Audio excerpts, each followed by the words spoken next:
מחלת ALS היא מחלת ניוון שרירים קשה מאוד. לא רבים מודעים למחלה הזאת, לסבל שנגרם ללוקים בה וגם לסביבתם.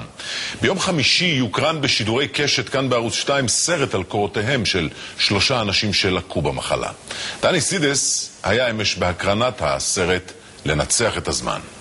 ערב טוב לכם, אנחנו כאן בבית פרס לשלום ביפו, ועוד מעט תתכנס כאן חבורה של אנשים מאוד חשובים שכל מטרתם לגייס כסף ומודעות למחלת ה-ALS, מחלת ניוון השרירים הסופנית, עם הקרנה של סרט מאוד מיוחד בנושא.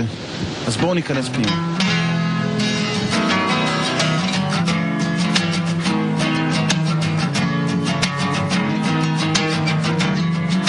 מכוכב נולד ל-ALS.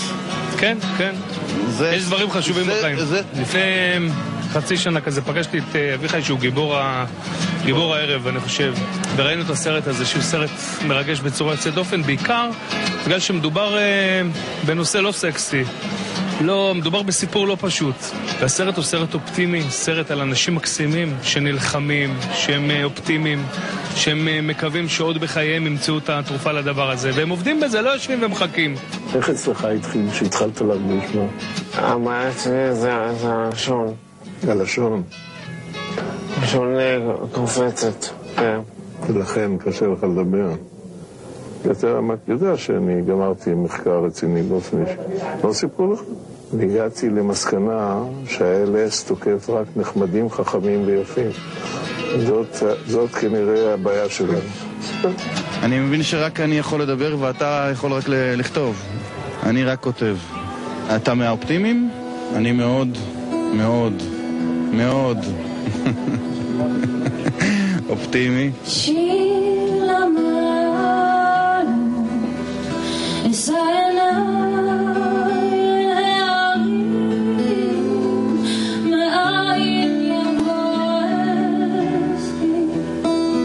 זה אירועים מסוג הרעים שמגיעים אליהם עם איזה גוש בגרון קטן.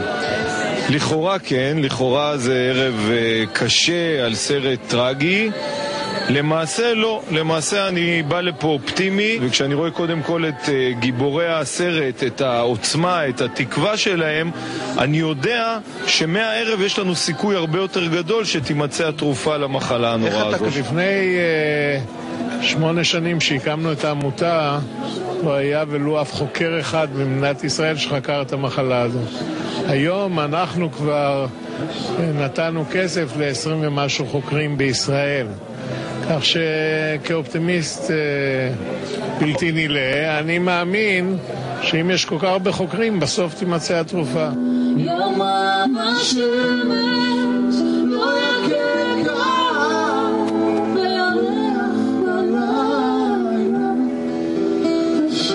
זמרת השנה? נו, תשמעי, לא כל יום אני פוגש זמרת שנה. והתואר הזה מחייב, את יודעת. כן. אז תגידי לי, האירועים כאלה, את מאז שזכית בשנה שעברה, את מוזמנת אליהם הרבה, אני מניח. כן. אני חושבת שזה נותן הרבה משמעות לעשייה, ואני שמחה שיש לי איזשהו כוח בתוך העסק הזה. זה מסוג האירועים שאתה, אני מניח, מגיע בשמחה ובמהירות. ברור, הודיעו לי על זה לפני שעה. אם אני יכול לתרום מהקצת הזה שלי, אז בטח למה לא.